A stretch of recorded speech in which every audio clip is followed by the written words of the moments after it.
what can be more exciting and intriguing than celebrating the feast of these two great apostles, Peter and Paul?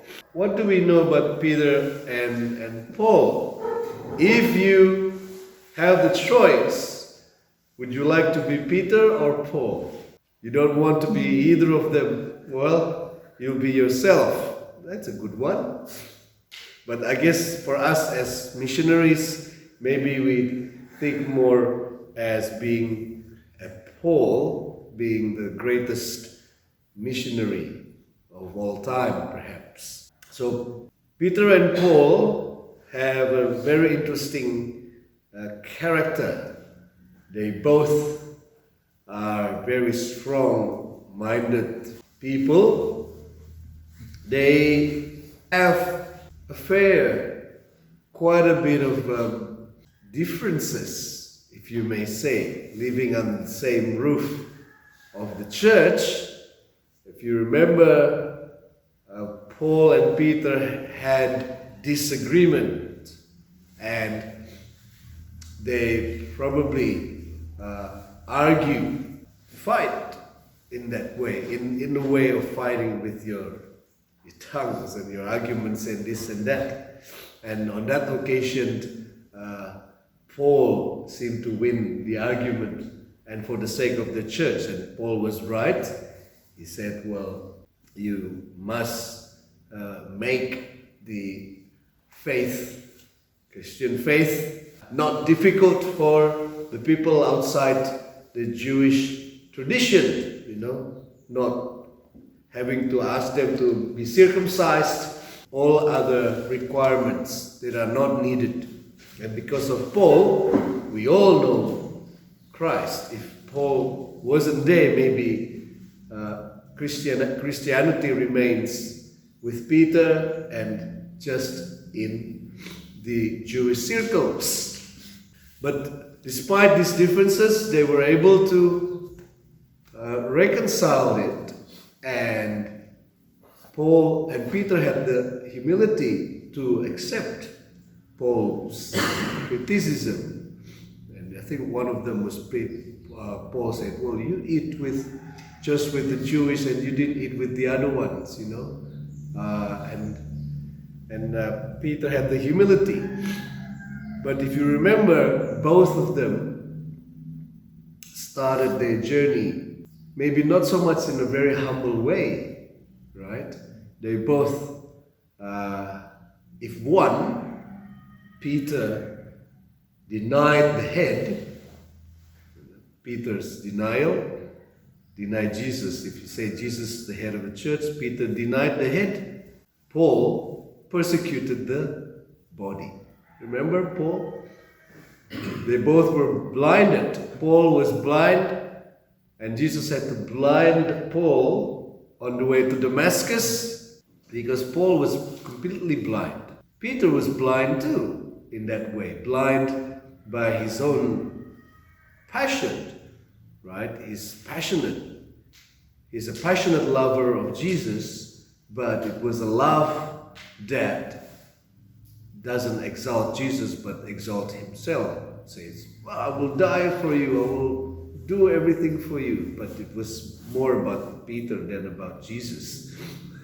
So he had to be, Jesus had to let him deny himself so that one day he will be strengthened by the Spirit.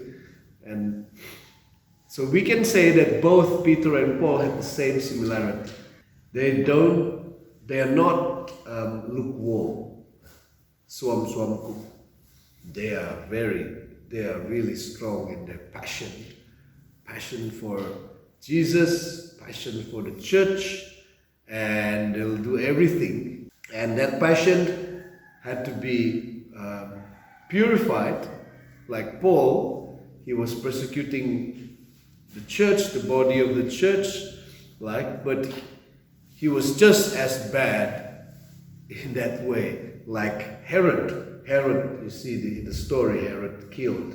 In fact, both Paul and Peter both died under the hands of Herod. One was crucified, the other one was beheaded. I went to this in Rome. This called a place called the Fountain of Paul, and you have these three fountains, water coming out, three fountains, and the legend says these three spots was where Paul's head fell. So it fell one bang, and then one bang there, and then water came, one bang there, another water came. And so both died at the hands of Herod. But Paul did not remain like Herod. He changed what transformation Paul had and what a transformation Peter had. And because of their willingness to be transformed, right, from being very arrogant and self-righteous, the church was able to be founded on them. One on Peter, who holds the gate, and the other one on Paul, who went as a missionary. If one is the gate, the other one is the car.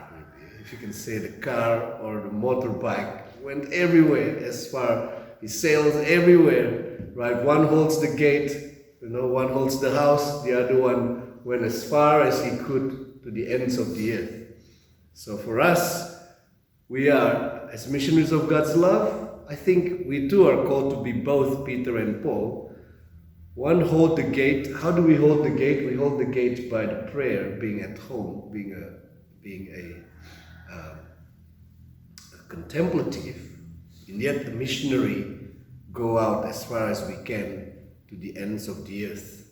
So we thank God for making Paul and Peter, and we draw the same Holy Spirit that inspired them to be the rock of the church and the missionary,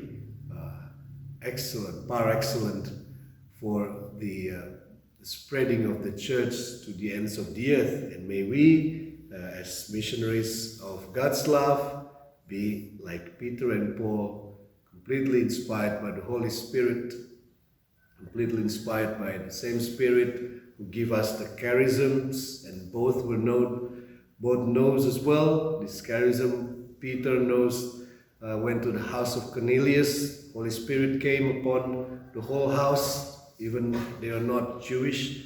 And Paul, he went and he knows everything. He wrote that beautiful letter in 1 Corinthians 12, all the 9 charisms of the church.